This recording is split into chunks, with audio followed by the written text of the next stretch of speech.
درې داسې ګنده او مردار عادتونه دي چې د هغې په وجه به الله رب العزت هیڅ کله ستاسو رزق چې دی د فراخه نه کړي. همیشه به تاسو په رزق پسې منډې ترړې وهئ خو ستاسو رزق به چې دی د فراخه نه شي.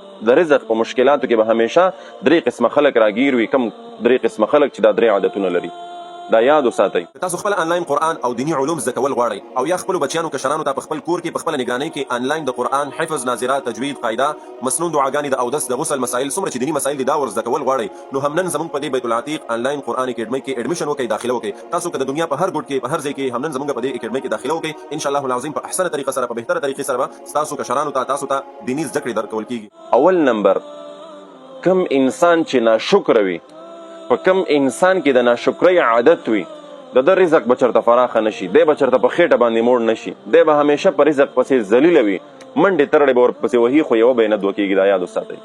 ځکه قرآن کې الله فرمایي لئن شکرتم لازیدنکم. الله فرمایي چې ما تاسو باندې ګورئ، الله رب العزت په موږ او تاسو ډېر نعمتونه کړي دي، ډېر نعمتونه الله رب العزت موږ او تاسو سره کړي دي.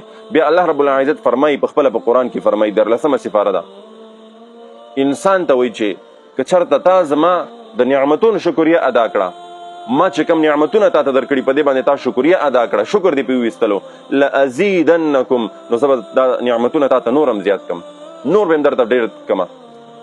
ولئن کفرتم، او که چېرته تاسو ناشکري وکړه، ان عذابي لشدید، د الله عذاب بیا ډېر سخت دی. الله رب العزت موږ او تاسو د ناشکرۍ نه وساتي. کم انسان کې چې د ناشکرۍ عادت دی دا یاد ساته، د رزق نه فراخه کېږي.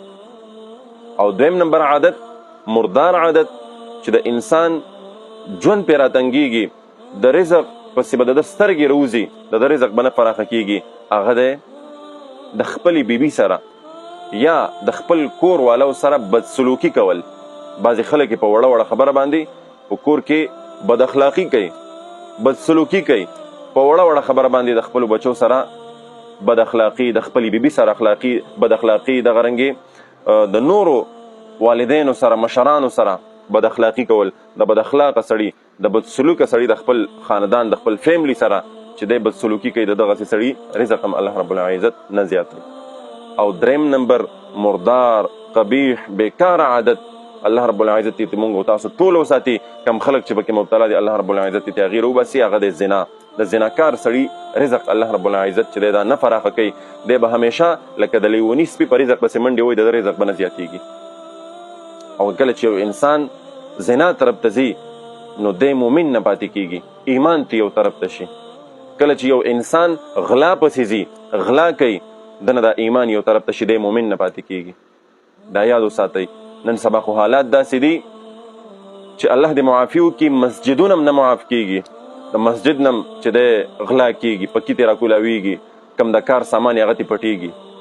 مسلمانان دي، دا غله د امریکې نه دی راغلي، دا غله د انډیا نه دی راغلي، یا بل کم داسې د کفارو ملک نه دی راغلي، او همدغه مسلمانان دي راپاسي، د الله کور هم نه معاف کوي، د الله د کور نه هم غلا کوي. نو واوره ای غله، غلو ته وایم واورئ، کله چې تاسو غلا کوئ د الله رب العزت لعنت په تاسو باندې راورېږي.